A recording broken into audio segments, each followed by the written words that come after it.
Hey friends! So I want to start reading aloud with you guys. I really miss our times together, just sitting on the floor and reading. So we are going to start reading The Enormous Crocodile by Roald Dahl. So I hope that you enjoy it. The Enormous Crocodile by Roald Dahl. Look out, kids. The enormous crocodile is incredibly hungry and incredibly greedy. His favorite meal is a plump, juicy little child, and he intends to gobble up as many of them as he can. He is sure that his secret plans and clever tricks cannot be foiled.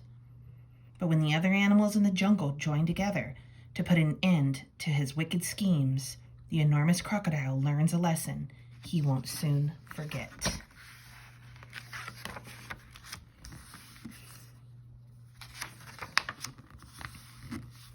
In the biggest, brownest, muddiest river in Africa, two crocodiles lay with their heads just above the water.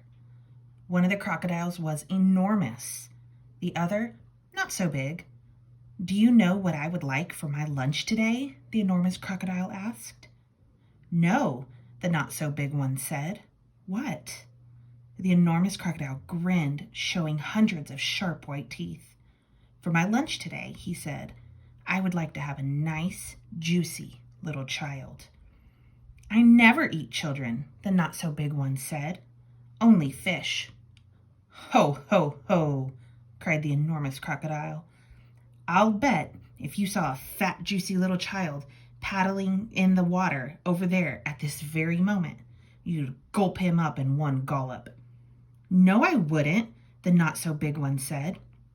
"Children are too tough and chewy. They are tough and chewy and taste nasty and bitter."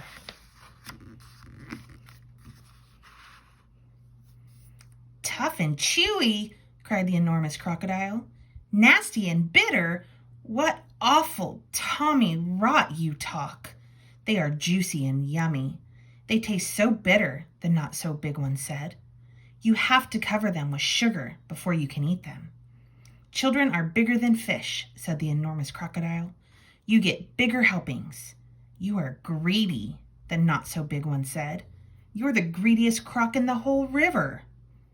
"I'm the bravest croc in the whole river," said the enormous crocodile. "I'm the only one who dares to leave the water and go through the jungle to the town to look for little children to eat." "You've only done that once," snorted the not-so-big one. "And what happened then?" "They all saw you coming and ran away." "Ah, but today, when I go, they won't see me at all," said the enormous crocodile. "Of course they'll see you," the not-so-big one said. "You're so enormous and ugly, they'll see you from miles away." The enormous crocodile grinned again, and his terrible sharp teeth sparkled like knives in the sun. "Nobody will see me," he said, "because this time I've thought up secret plans and clever tricks." "Clever tricks?" cried the not-so-big one. "You've never done anything clever in your life. You're the stupidest croc in the whole river." "I'm the cleverest croc in the whole river," the enormous crocodile answered. "For my lunch today, I shall feast upon a fat, juicy little child while you lie here in the river feeling hungry. Goodbye." The enormous crocodile swam to the side of the river and crawled out of the water. A gigantic creature was standing in the slimy, oozy mud of the riverbank. It was Humpy Rumpy the hippopotamus. "Hello, hello," said Humpy Rumpy. "Where on earth are you off to at this time of day?"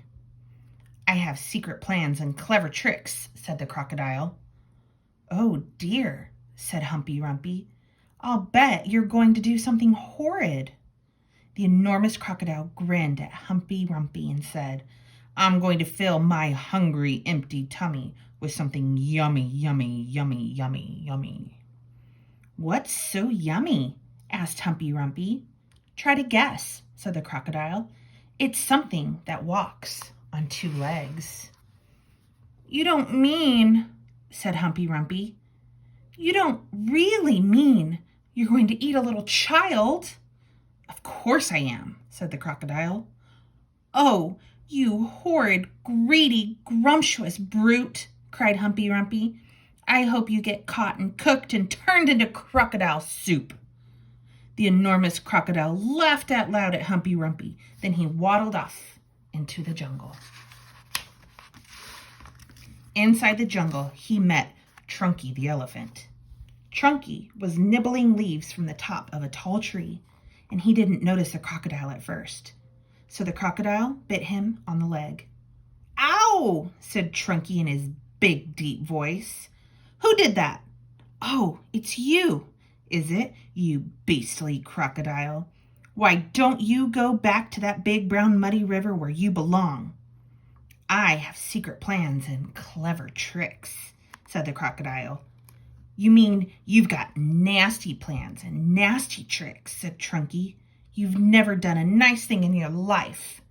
The enormous crocodile grinned up at Trunky and said, "I'm off to find a yummy child for lunch. Keep listening and you'll hear the bones go crunch." "Oh, you wicked, beastly beast," cried Trunky. "Oh, you foul and filthy friend. I hope you get squashed and squished and squizzled and boiled up into crocodile stew."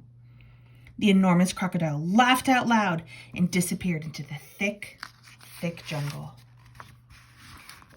A bit farther on, he met Muggle-Wump the monkey. Muggle-Wump was sitting in a tree eating nuts. "Hello, Crocky," said Muggle-Wump. "What are you up to now?" "I have secret plans and clever tricks," said the crocodile. "Would you like some nuts?" asked Muggle-Wump.